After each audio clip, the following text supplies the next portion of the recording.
Hello मेरे प्यारे बच्चों, फिजिक्स इन मिनट में आपका स्वागत है। और इस लेसन में हम लोग फिजिक्स का कॉन्सेप्ट चुटकियों में देख लेते हैं और साथ में इलास्ट्रेशन भी कर लेते हैं। तो आज आपके सामने एक इंक्लाइंड रफ सरफेस के ऊपर एक ब्लॉक रखा हुआ है, तो उसमें फोर्स का रेंज कैसे निकालना चाहिए, कैसे निकालते हैं, वो सारे चीज मैं यहाँ पे डिस्कस करने वाला हूँ बच्चों।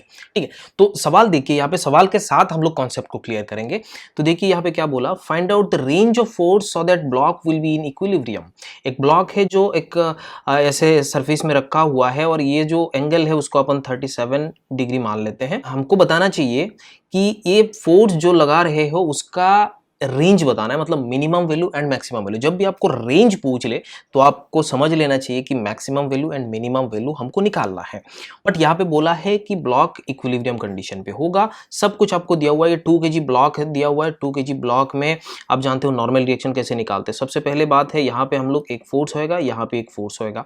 यहाँ पे कितना होगा 20 sin 37। 20 sin 37 का मतलब क्या होगा, परपेंडिकुलर बाई बेस, मतलब 3/5। तो आप बोल सकते हो यहाँ पे 12 न्यूटन। तो यहाँ पे कितना लग रहा है बच्चों, 12 न्यूटन लग रहा है।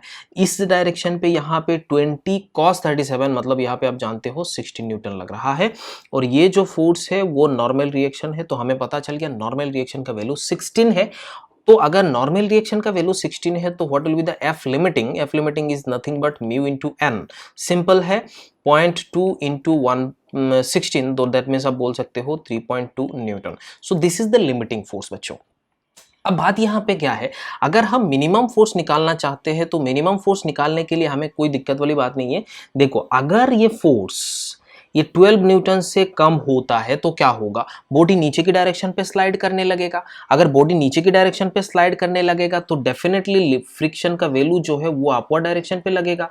सो इस डायरेक्शन पे है, तो ये इक्विलिब्रियम कंडीशन पे है, तो हम बोल सकते हैं 12 newton equals to F plus 3.2 and that is equals to, आप बोल सकते हो एफ का वैल्यू जो है वो कितना होगा 8.8 and which is the minimum value बच्चों। इतना मिनिमम वैल्यू होगा तो बॉडी इक्विलिब्रियम में रहेगा, नहीं तो नीचे स्लाइड करते हुए आ जाएगा। इतना बात हमें समझ में आ गया कि अगर बॉडी को इक्विलिब्रियम में रखना है तो उस सिचुएशन पे आपको कितना फोर्स, 8.8 न्यूटन फोर्स आपको लगाना है। यह हमें समझ में आ गया।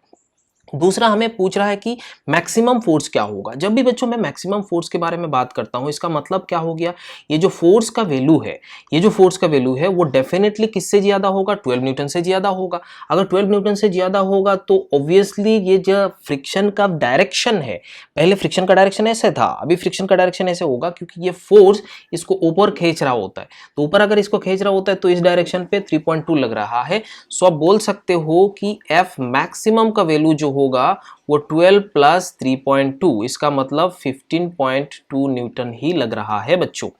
तो आई होप आपको ये समझ में आया कि मिनिमम फोर्स कैसे निकालते हैं। मिनिमम फोर्स मतलब कितना, मतलब ये बॉडी इक्विलिब्रियम में रह जाए, बट 12 न्यूटन इसको खींच रहा है, तो कितना मिनिमम फोर्स लगाएंगे तो ये रेस्ट में रहेगा।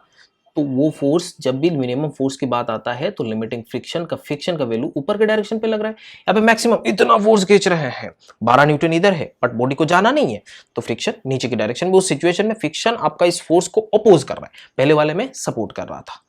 तो आई होप आपको ये समझ में आ गया कि छोटा कॉन्सेप्ट है। अब यहाँ पे रेंज सिंपल बोल सकते हो 8.8 टू, आप बोल सकते हो ये इक्वल भी लिख सकते हो ऐसे 15.2 Newton. This is the range. ठीक है, सो आई होप समझ में आया होगा, और नीचे कमेंट करके जरूर बताइए फिजिक्स इन मिनट आपको कैसे लग रहा है। Thank you so much.